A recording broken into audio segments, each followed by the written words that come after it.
Hello everyone, দেখো last ভিডিওতে আমরা দেখেছি লেন্স কাকে বলে, উত্তল লেন্স কাকে বলে, অবতল লেন্স কাকে বলে, আর উত্তল লেন্সের আলোক কেন্দ্র আর বাকি সব লেন্সের যত রকমের বিষয় টার্মিনোলজিগুলো আছে সেগুলোর সম্বন্ধে আমরা জেনেছি। ঠিক আছে, এমনকি আমরা পাতলা লেন্স কি সেটাও জেনেছি। তো এই ভিডিওতে আমরা জানবো যে লেন্সের কাজ, লেন্স কোন কাজে লাগে বা লেন্সকে আমরা কিভাবে ব্যবহার করতে পারি। তো এই ভিডিওটার টপিক হচ্ছে লেন্সের অভিসারী আর অপসারী ক্রিয়া। কোন লেন্সকে আমি অভিসারী লেন্স বলবো, কোন লেন্সকে অপসারী লেন্স বলবো। তার আগে তোমাদের জেনে রাখা দরকার যে অভিসারী আর অপসারী কথাটার অর্থ কী। হ্যাঁ, তো দেখো, যখন আমি দর্পণ করেছিলাম গলীয় দর্পণ, তখন আমি বলেছিলাম যে অভিসারী রশ্মি আর অপসারী রশ্মি কী। কিন্তু তাও আর একবার এখানে বলছি, দেখো অভিসারী রশ্মি বলতে বোঝায় অভিসারী আলোক রশ্মি।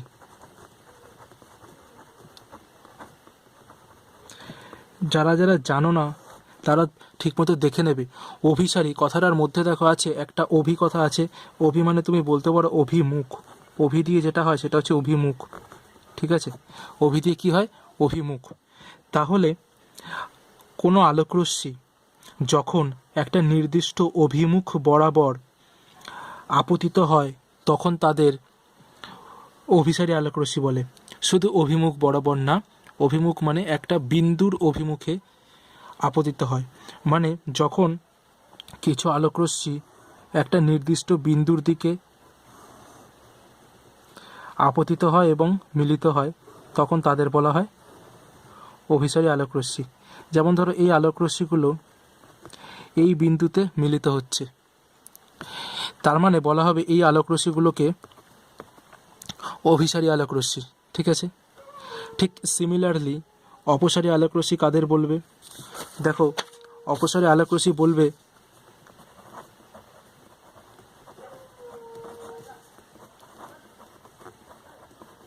অপসারী আলোকরশ্মি, দেখো এখানে অপসারী মানে অপসারিত হয়, অপসারিত হয়। অপসারণ মানে কি? বের হচ্ছে, তাই তো? বা তো দেখো বের হচ্ছে মানে একটা নির্দিষ্ট বিন্দু থেকে বেরোচ্ছে।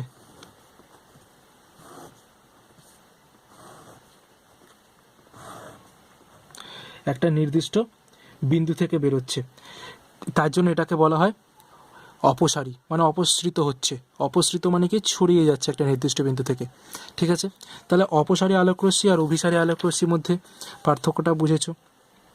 ঠিক আছে, তো অভিসারী মানে একটা নির্দিষ্ট বিন্দুর দিকে মার্জ হচ্ছে, একটা নির্দিষ্ট বিন্দুতে এসে মিলিত হচ্ছে, আর অপসারী মানে একটা নির্দিষ্ট বিন্দু থেকে বেরোচ্ছে।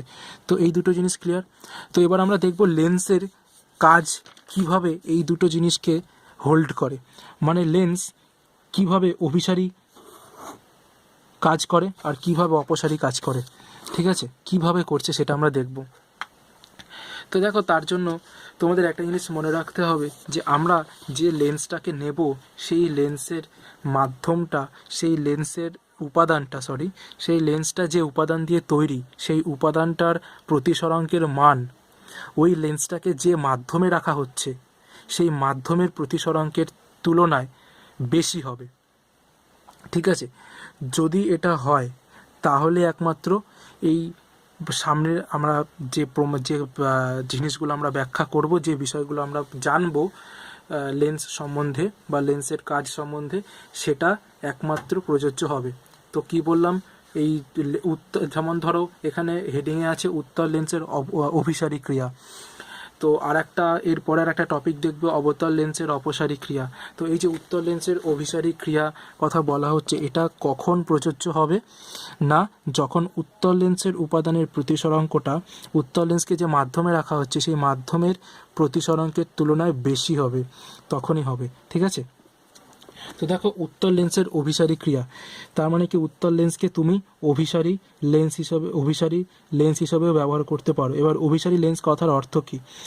কেন উত্তল লেন্সকে অভিসারী লেন্স বলা হবে বা কেন উত্তল লেন্সের অভিসারী ক্রিয়া দেখায়? দেখো, তার কারণ হচ্ছে তুমি যদি কোনো সমান্তরাল আলোকরশ্মি, ধরো উত্তল লেন্সের প্রধান অক্ষের সমান্তরাল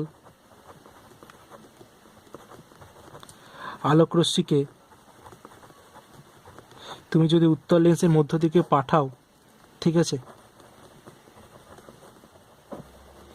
তাহলে তারা কি আলোতে পরিণত হয়? তারা অভিসারী আলোকরশ্মিতে পরিণত হয়। তারা অভিসারী আলোকরশ্মিতে পরিণত হয়। বোঝাতে পারলাম? তাহলে কি বললাম? প্রধান অক্ষের সমান্তরাল আলোকরশ্মিগুচ্ছ অভিসারী আলোকরশ্মিগুচ্ছতে পরিণত হচ্ছে, মানে এরকম আলো এরকম আলোতে পরিণত হবে। তার জন্য কে দায়ী থাকবে? না, উত্তল লেন্স। বোঝাতে পারলাম? তো কিভাবে হয় এই জিনিসটা, কিভাবে হয় সেটা দেখো, আমি বলছি। দেখো, আমরা প্রিজম পড়েছি, বা প্রিজমের ভিডিওটা দেখে নাও। আমি এই যে প্রিজমের ন্যূনতম চ্যুতিটা যখন পড়েছিলাম তখন দেখে নাও কিভাবে হয়। বা দেখো, প্রিজম পড়ার সময় আমরা একটা জিনিস জানি, যে ধরো আমি একটু আঁকছি, হ্যাঁ, দেখবে জিনিসটা, যদি মনে না থাকে তাহলে দেখে নেবে। ধরো এটা ছিল প্রিজমটা, প্রিজমের মধ্যে আলো যখন এরমভাবে এসে আপতিত হচ্ছে, আলোটা যখন প্রিজমের মধ্য দিয়ে যাবে তখন কিন্তু ভূমির সমান্তরালে যাবে, গিয়ে এইভাবে চলে যাচ্ছে। তো ঠিক আছে, আমার এইটুখানি পার্ট খুব গুরুত্বপূর্ণ, যে ভূমির সমান্তরালে যায়, গিয়ে এরমভাবে বেঁকে যাচ্ছে, ঠিক আছে। তো এইটাই দেখো, এই যে এইভাবে বেঁকছে, এইভাবে বেঁকে যাওয়াটাকে বলা হয় যে ভূমির দিকে বেঁকে যাওয়া। যদি এইভাবে বেঁকে যেত তাহলে বলা হতো শীর্ষের দিকে বেঁকে যাওয়া। আলো যদি এইভাবে বেঁকে যায় তাহলে বলা হবে শীর্ষের দিকে বেঁকে যাচ্ছে, আলো যদি এইভাবে বেঁকে যায় তাহলে বলা হবে ভূমির দিকে বেঁকে যাচ্ছে। তো আমরা প্রিজমের প্রমাণে দেখেছি আলো ভূমির দিকে বেঁকে যায়, মানে এইভাবে বেঁকে যায়, এইটা হয় না, ঠিক আছে। তো দেখো, এই শর্তটা কোন ক্ষেত্রে হবে? এই শর্তটাও সেই ক্ষেত্রেই হবে যখন এই প্রিজমের উপাদানের প্রতিসরাঙ্কটা বাইরের মাধ্যমের প্রতিসরাঙ্কের তুলনায় বেশি হবে। যখন বাইরের মাধ্যমের প্রতিসরাঙ্কের তুলনায় প্রিজমের প্রতিসরাঙ্কের মান বেশি হবে, তখন ভূমির সমান্তরালে থাকা আলোকরশ্মি ভূমির দিকে বেঁকে যাবে প্রিজমের, ঠিক আছে। বোঝাতে পেরেছি? এবার দেখো, আমি উত্তল লেন্সকে আঁকছি কিভাবে। দেখো, এটা ধরো একটা উত্তল লেন্স, ঠিক আছে।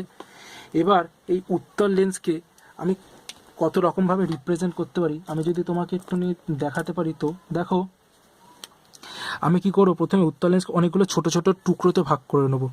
হ্যাঁ, ধরো এটা ধরো প্রধান অক্ষ লেন্সটার, ঠিক আছে, এটা ধরো লেন্সটার প্রধান অক্ষ। এবার আমি দাঁড়াও একটুখানি, আমি দেখো, ধরো আমি এরকম ছোটো ছোটো কতগুলো টুকরোতে ভাগ করে নেবো। প্রথমে হচ্ছে গিয়ে এই টুকরোটা, এটা হচ্ছে আয়তাকার স্ল্যাবের মতো টুকরো, ঠিক আছে, এটা একটা টুকরো। এরপরে একটা টুকরো হচ্ছে গিয়ে আমি এরকম নিলাম ধরো, ঠিক আছে। তো দেখো, এইটা হচ্ছে এরকম দেখতে একটা টুকরো। এর পরের একটা টুকরো আমি ধরো এরকম নিলাম, এটা ধরো এরকম দেখতে একটা টুকরো, আর এই টুকরোটা এরকম দেখতে, ঠিক আছে। তো দেখো, এটা তো আয়তাকার স্ল্যাবের টুকরো, মানে এখান থেকে যখন আলো আসবে তার লম্ব আপতন হবে আর এইভাবে বেরিয়ে যাবে আলো, ঠিক আছে। তো এইভাবে যখন আলো এসে পড়ছে তখন ও এইভাবেই বেরিয়ে যাবে, ঠিক আছে। তো এইটা তো গেল। এবার আমি ওপরের এটা দেখব। দেখো, এই যে এই টুকরোটা কিন্তু একটা প্রিজমের অংশ, সেই প্রিজমটা দেখতে কেমন? যেই প্রিজমের ভূমিটা প্রধান অক্ষের ওপরে আছে, আমি সেই প্রিজমটা আঁকছি। হ্যাঁ, একটু ঘিঞ্জি হয়ে যাবে, তাই জন্য ছবিটা ভালো মতো ফলো করবে। আমি এখন এই প্রিজমটা আঁকার চেষ্টা করছি। দেখো, এইটা হচ্ছে গিয়ে এই প্রিজমটার,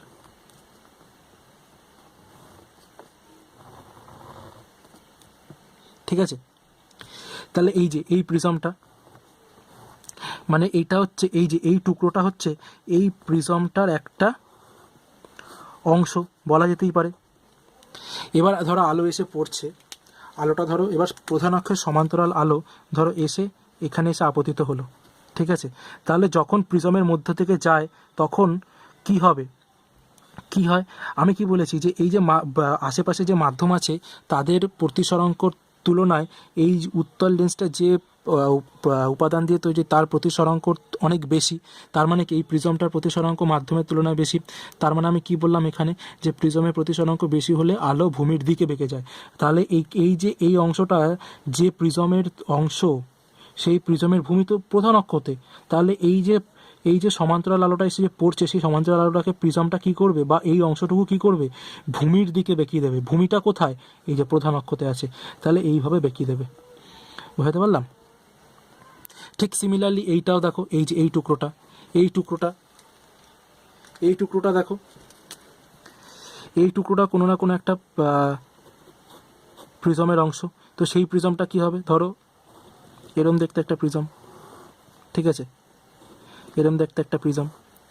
তাহলে সেই প্রিজমটার, তাহলে কি হবে, এটাও তাই। যদি এখান থেকে একটা প্রধান অক্ষের সমান্তরালে এসে আলো পড়ে, তাহলে কি বলেছি, এই যে প্রিজমটা, এই প্রিজমটার ভূমি কোথায় আছে, প্রধান অক্ষতে আছে। তাহলে কি করবে, যেহেতু মাধ্যমের প্রতিসরাঙ্কের তুলনায় প্রিজমের উপাদানের প্রতিসরাঙ্কটা বেশি, তাই জন্য এই যে রশ্মিটাকেও কী করবে, ভূমির দিকে বেঁকিয়ে দেবে। তাহলে এই যে প্রিজমটা, এই যে অংশটা, তার ভূমিটা কোনটা, তার ভূমি প্রধান অক্ষ, তাহলে প্রধান অক্ষের দিকে বেঁকিয়ে দেবে, মানে এই বরাবর চলে যাবে। ঠিক আছে, এবার ধরো উপরে ছোট্ট একটা ত্রিভুজের মতো প্রিজম আছে, ঠিক আছে, এই প্রিজমটুকু, এই প্রিজমটুকুর মধ্যে যখন আলো এসে পড়বে, কি করবে, ও নিজের প্রধান অক্ষ, কিন্তু এইটা তো প্রিজমটা এখানে শেষ না, এটা তো এত বড় একটা প্রিজম, তাই না, এই দেখো এত বড় একটা প্রিজম। তাহলে কী হবে, এই আলোটাকেও কী করবে, এরকমভাবে বেঁকিয়ে দেবে। বুঝতে পারলাম? তো এটা এরকম একটু অনেক ঘিঞ্জি হয়ে যাচ্ছে, আমি তোমাকে এইভাবে বোঝানোর চেষ্টা করছি। ধরো এখানে আছে ওই ছোটো টুকরোটা, হ্যাঁ, তো ছোটো টুকরোটা যদি এখানে থাকে, কিন্তু ছোটো টুকরোটা তো একটা বড় প্রিজমের অংশ না, আমি যদি এইটাকে যদি বাড়িয়ে দিই, তাহলে দেখো দেখতে এরকম হবে প্রিজমটা, এই প্রিজমের এই টুকরোটা। তাহলে যদি কোনো প্রধান অক্ষের সমান্তরাল আলোকরশ্মি এইভাবে এসে পড়ে, তাহলে কি হবে, ও ভূমির দিকে বেঁকে যাবে। তো দেখো এই যে প্রিজমটা, এই প্রিজমের ভূমি কোনটা, প্রধান অক্ষ বরাবর, তাহলে আলোর রশ্মি প্রধান অক্ষের বরাবর বেঁকে যাবে। তাহলে দেখো এইভাবে কি হচ্ছে না, উত্তর লেন্সের মধ্যে থেকে যখন আলো এসে আপতিত হচ্ছে প্রধান অক্ষের সমান্তরাল আলোক রশ্মি, তা প্রতিটা প্রিজমের ছোট ছোট অংশ হিসেবে আমি যদি উত্তর লেন্সকে তুলনা করে নিই, তাহলে প্রিজমগুলো কি করছে, তাদের প্রিজমগুলো বা সরি ছোটো ছোটো প্রিজমের টুকরোগুলো কি করছে, তাদের প্রধান অক্ষ বরাবর বা তাদের ভূমির দিকে আলোক রশ্মিকে বেঁকিয়ে দিচ্ছে। তো যেহেতু ভূমির দিকে বেঁকিয়ে দিচ্ছে, তাই জন্য সব সমান্তরাল আলোক রশ্মি ভূমির দিকে, ধরো উপরে সব সমান্তরাল আলোক রশ্মিগুলো, ওর ভূমি কোন, মানে এই প্রিজমের ভূমি কোন, কোথায় আছে, প্রধান অক্ষ বরাবর আছে। তাহলে এই সমান্তরাল আলোক রশ্মিগুলো প্রধান অক্ষ বরাবর চলে যাচ্ছে, এখানেও সমান্তরাল আলোক রশ্মিগুলো প্রধান অক্ষ বরাবর হয়ে যাচ্ছে, ভূমির দিকে বেঁকে যাচ্ছে। বুঝতে পারলাম? তো দেখো আলটিমেটলি তাহলে ছবিটা কীরকম হবে। তো দেখো, যদি এটা যদি উত্তর লেন্স হয়, তাহলে ধরো এই যে প্রধান অক্ষের সমান্তরাল আলোক রশ্মি এসে পড়ছে, এরা এইভাবে বেঁকে যাবে, ঠিক আছে, এইভাবে এসে যে পড়ছে,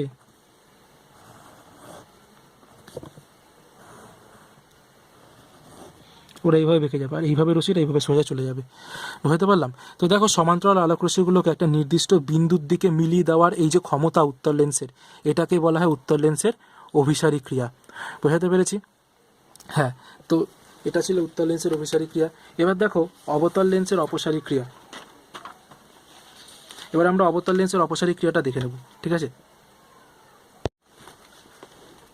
তো দেখো অবতল লেন্সের অপসারী ক্রিয়া যখন যদি বুঝতে হয়, তাহলে আমাকে একই রকমভাবে কি করতে হবে, আমি একটু ছবিটা এখানে আঁকছি। ধরো এটা হচ্ছে অবতল লেন্স, এখানে একটা অবতল লেন্স যদি আঁকি, এবার ধরো অবতল লেন্সটা এটা হচ্ছে তোমার প্রধান অক্ষ, ঠিক আছে। এবার আমি কতগুলো ভাগে ভাগ করব। ধরো অবতল লেন্সের এই মধ্যভাগটা হচ্ছে একটা আয়তকার ফলক, এই পার্টটা একটা নিলাম আর এই পার্টটা একটা নিলাম, ঠিক আছে, এই পার্টটা একটা নিলাম, এই পার্টটা একটা নিলাম। এগুলো কিন্তু পার্ট পড়বে, কিন্তু এগুলো নিলাম না কেন, এই তিনটেতে বোঝাচ্ছি আর কি, ঠিক আছে।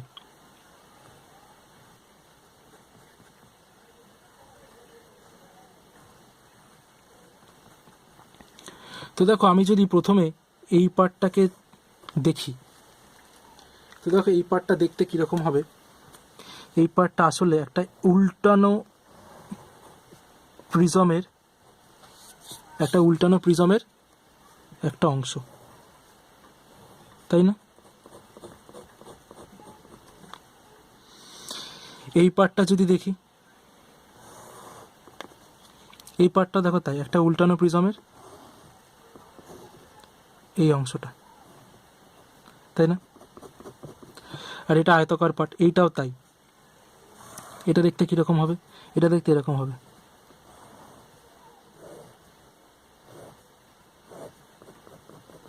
আর এটা কীরকম, এই যে এই পার্টটা, এটা দেখতে এটা প্রিজমের এই তলার পার্টটুকুর মতো, তাই না? তো বুঝতে পারলো তো? এই দেখো এরমভাবে এইভাবে যদি আঁকো, আমি আর ঘিঞ্জি করছি না উত্তর লেন্সের মতো। তো দেখো এই যে দেখো এই ওপরের দুটো পার্ট এই দুটো প্রিজমকে রিপ্রেজেন্ট করছে, আর নিচের দুটো পার্ট এই দুটো প্রিজমকে বোঝাচ্ছে। তার মানে কি তুমি বুঝতে পারছো যে এই প্রধান অক্ষ বরাবর, তো প্রধান অক্ষ বরাবর এই প্রতিটা অংশ যে প্রিজমের অংশ, সেই প্রিজমগুলোর শীর্ষবিন্দু প্রধান অক্ষতে আছে, ঠিক আছে? সেই প্রিজমের শীর্ষবিন্দুগুলো প্রধান অক্ষতে আছে, বুঝতে পারলে? এ দেখো এই যে এই প্রধান অক্ষ বরাবর আছে, মানে এটা তুমি এরকম বলতে পারো যে এইভাবে একটা আছে প্রিজম, এই প্রিজমটাও তাই এইভাবে আছে, আর এটাও তাই, দেখো দেখো এরকমভাবে আছে, তাই না? বুঝতে পারলে? তো দেখো শীর্ষবিন্দুটা আছে। আমি কি বলেছি যে মাধ্যমের প্রতিসরাঙ্কের সাপেক্ষে যদি লেন্সের প্রতিসরাঙ্ক বেশি হয়, বা আমি এটা যদি প্রিজম দিয়ে বলি, মাধ্যমের প্রতিসরাঙ্কের তুলনায় যদি লেন্সের প্রতিসরাঙ্ক, প্রিজমের প্রতিসরাঙ্ক যদি বেশি হয়, তাহলে যে মানে আলোকরশ্মি যখন একটা প্রতিসরক তলে আপতিত হয়, তারপরে কি হয়, প্রধান ভূমির সমান্তরালে বেরিয়ে যায়, ভূমির দিকে বেঁকে যায়, তাই তো? তাহলে দেখো আলোটা এসে পড়ে কী হবে, ভূমির দিকে বেঁকে যাবে।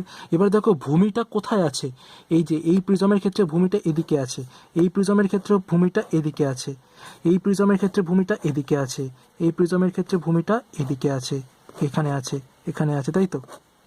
বুঝতে পারলাম? তাহলে দেখো এই যে ওপরের এই দুটো অংশের জন্য আমি এটা যদি আলোক রশ্মিটাকে যদি অন্য কালি দিয়ে বোঝাই, তাহলে দেখো প্রথমে তো একটা যেটা আর কি প্রধান অক্ষ বরাবর আলোটা আসবে, সেটা এই আয়তঘনাকার ফলকের মধ্যে থেকে এটা সোজা বেরিয়ে যাবে, ঠিক আছে? এটাতে কোনো অসুবিধা নেই আশা করি। এখানে দেখো এই যে যে সমান্তরাল আলোটা এইভাবে এসে পড়বে, সেটা কি হবে, ভূমির দিকে বেঁকে যাবে, কিন্তু ভূমিটা তো প্রধান অক্ষের দিকে নেই, শীর্ষবিন্দুটা প্রধান অক্ষের দিকে আছে, মানে এই যে অংশটা, এটা যে প্রিজমের অংশ, সেই প্রিজমের ভূমিটা তো এদিকে আছে না, প্রধান অক্ষের উল্টো দিকে আছে, তাহলে আলোকরশ্মিটা এদিকে বেঁকে যাবে। এখানেও যদি সমান্তরাল আলোটা আসে, সেই আলোটা কি হবে, এইটাও যে প্রিজমের অংশ, এই টুকরোটা যে প্রিজমের অংশ, সেই প্রিজমের ভূমিটাও এদিকে নেই, এখানে শীর্ষবিন্দু আছে, ভূমিটা আছে এর উল্টো দিকে, মানে এইদিকে, তাহলে কি হবে, এদিকে বেঁকে যাবে। এখানেও যে আলোটা আসবে, আলোটা এসে পড়ছে, তা সেইটা যে প্রিজমটার অংশ, সেই প্রিজমের শীর্ষবিন্দুটা কিন্তু প্রধান অক্ষের দিকে আছে, শীর্ষবিন্দুটা প্রধান অক্ষের দিকে আছে, কিন্তু ভূমিটা আছে প্রধান অক্ষের উল্টো দিকে, মানে এদিকে, তাহলে এদিকে বেঁকে যাবে, কারণ ভূমির দিকে বেঁকে যায়। আর এইভাবে তাই যে আলোটা এসে পড়ে ভূমির দিকে বেঁকে যাচ্ছে, মানে এইভাবে বেঁকে যাচ্ছে, ঠিক আছে? তাহলে যদি ছবিটাকে পরিষ্কার করে আঁকি, তাহলে কীরকমভাবে দেখতে লাগবে। তো দেখো এটা হচ্ছে তোমার অবতল লেন্সটা, এটা হচ্ছে তোমার প্রধান অক্ষ, সমান্তরাল আলোকরশ্মি এইভাবে এসে আপতিত হচ্ছে, আপতিত হওয়ার পর এইভাবে বেঁকে যাবে, ঠিক আছে? তো দেখো এটাকে তুমি যদি পেছন দিয়ে ডট ডট করে বাড়িয়ে দাও, তাহলে দেখবে যে মনে হবে যেন এই বিন্দু থেকে আসছে আলোটা যেন এই বিন্দু থেকে ছড়াচ্ছে, কিন্তু আসলে তো তা না, আসলে তো প্রধান অক্ষের সমান্তরাল আলোকরশ্মি এসে পড়ে সেটা এরকমভাবে ছড়িয়ে যাচ্ছে, তাই তো? এইভাবে ছড়িয়ে যাচ্ছে, তার জন্য কি হচ্ছে, এটা একটা অপসৃত হচ্ছে বা অপসারিত হচ্ছে একটা নির্দিষ্ট বিন্দু থেকে। মনে হচ্ছে যেন তুমি যদি এখানে যদি চোখ রাখো, এই টোটাল এরিয়াতে যে কোনো জায়গায় তুমি যদি চোখ রাখো, দেখবে যেন এই আলোকরশ্মিগুলো এই বিন্দু থেকে এসে পড়ছে, এরকম মনে হবে, কিন্তু আসলে তো তা না। কিন্তু যেহেতু এটা মনে হচ্ছে, বা যেহেতু যে অপসৃত হচ্ছে আলোকরশ্মিগুলো এরকমভাবে, তার জন্য বলা যেতে পারে যে অবতল লেন্স অপসারী লেন্স হিসেবে কাজ করে। যখন শর্তটা কি, একদম ঠিক, যে যখন মাধ্যমের প্রতিসরাঙ্কের তুলনায় লেন্সের প্রতিসরাঙ্ক বেশি হবে, ঠিক আছে? তো এইভাবে আর একটা যদি আলোকরশ্মি ফেলি এরমভাবে, তাহলে এটা এইভাবে বেরিয়ে যাবে, ঠিক আছে? তো ডট ডট করে বাড়িয়ে দাও, বুঝতে পারলাম? তো দেখো এটা ছিল অবতল লেন্সের অপসারী ক্রিয়া।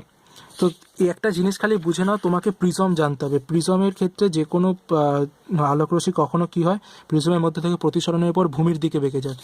এই দুটো টুকরোর ক্ষেত্রে ভূমিটা কোথায় আছে, এখানে আছে ভূমি, এখানে আছে ভূমি, মানে কি প্রিজমগুলো, তার জন্য কি হচ্ছে, আলোকরশ্মি এদিকে বেঁকে যাচ্ছে।